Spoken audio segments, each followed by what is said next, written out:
m'appelle Sami Abdelkrim, je suis entrepreneur, auteur, et c'est toujours un plaisir de revenir à Casablanca, et je remercie BPI France pour l'invitation. On m'a demandé de parler sur la métamorphose, les métamorphoses de la Méditerranée, et notamment en utilisant un fil rouge, celui de la Tech for Good.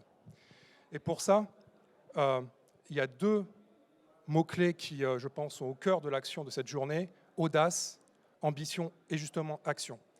Et c'est justement les ressorts de la jeunesse méditerranéenne dont nous faisons partie, qui est d'agir au quotidien, sur le terrain, apporter des solutions concrètes avec une ambition. Changer le monde en commençant par changer notre monde, agir global en ayant un impact local avec notamment la question de l'innovation et de la Tech for Good. La Tech for Good, c'est quoi? C'est la capacité de transformer des défis en opportunités grâce au numérique, grâce au digital. Que l'on soit dans la santé, que l'on soit dans les mobilités, que l'on soit dans l'éducation, que l'on soit dans l'énergie. Et pour illustrer le pouvoir de la Tech for Good, cette capacité à agir sur le quotidien, nous accompagnons des startups de la Tech for Good à travers un programme qui s'appelle Emerging Mediterranean. Et on m'a demandé de ne pas faire de slides, mais de faire imaginer des visages, les visages de la Tech for Good made in Mediterranean.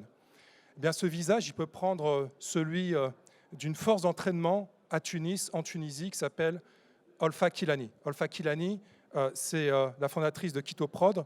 C'est une start-up qui agit dans la biomasse, notamment la biomasse marine, et qui transforme cette biomasse en produits pharmaceutiques et aussi en produits alimentaires, et qui aujourd'hui a su totalement transformer une chaîne de valeur au service du développement durable.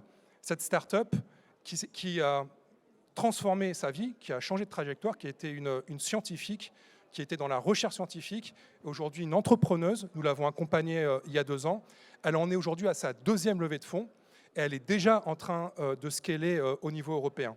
La Tech for Good, c'est aussi le visage que je peux prendre en Libye. Vous connaissez la Libye, avec ses difficultés, avec ses contraintes.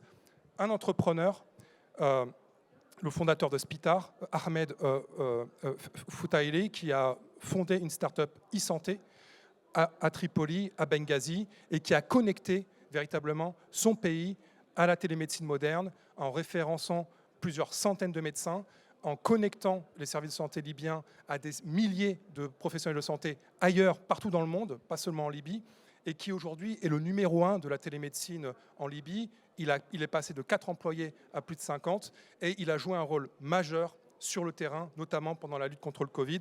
C'est aussi une start-up qui agit au quotidien à travers la Tech for Good. Le visage de la Tech for Good, ça peut être aussi, par exemple, si on prend le Maroc, 2 start-up que nous avons accompagnées, Aïda, fondatrice de MightIndia, Aïda Kandil, et aussi Maghem Fegraoui, fondatrice de Neoli, qui, elles, se sont mis à travers une plateforme, à digitaliser les travailleurs, les artisans, mais aussi les artisans informels, et notamment les femmes. Et c'est aussi un des grands ressorts de la Tech for Good en Méditerranée, c'est la puissance des femmes, de la femme méditerranéenne au niveau entrepreneurial, le ressort entrepreneurial de la femme méditerranéenne. Et aujourd'hui, ces startups ont digitalisé, référencé des centaines, pour ne pas dire des milliers d'artisans qui aujourd'hui peuvent accéder à un marché international, créer une valeur, la commercialisent. Et ce qui est très important, c'est que parmi ces utilisateurs, de nombreuses femmes qui, quelque part, passent d'un entrepreneuriat, et c'est très important, de subsistance à un entrepreneuriat d'émancipation. Et je peux aussi citer un autre visage, le visage mauritanien d'Amine Toussi, qui est notre lauréate 2021, à travers sa start-up Dadou, qui fait de la transformation de déchets plastiques pour créer des matériaux de construction, pour lutter contre l'anti-sel et puis l'anti-humidité, qui équipe chaque année 10 000 nouveaux logements à Nouakchott, la capitale de la Mauritanie, et qui fait vivre un bassin d'emploi de 1500 femmes, là aussi pour les autonomiser, pour les sortir de l'informel, pour leur apporter aussi un cadre juridique, un cadre de rémunération sécurisant, et là aussi faire basculer des pans entiers de la société, et notamment de l'entrepreneuriat féminin, des femmes mauritaniennes, vers ce qui a été très bien expliqué précédemment, le secteur formel. Et je pourrais aussi citer le visage de Amira, la fondatrice de Mehan Houla, Amira Hermal, entrepreneuse algérienne, qui a elle aussi mis au point une plateforme pour référencer partout sur le pays des petits artisans, des travailleurs informels qui apportent au quotidien des solutions aux utilisateurs de la plateforme, plusieurs centaines. Et aujourd'hui, Mehan Hula a référencé plusieurs milliers de petits travailleurs et d'artisans algériens qui n'avaient aucune visibilité et qui, grâce au digital, ont accès à de nouveaux marchés. Cette Tech for Good, aujourd'hui, on veut lui donner un visage.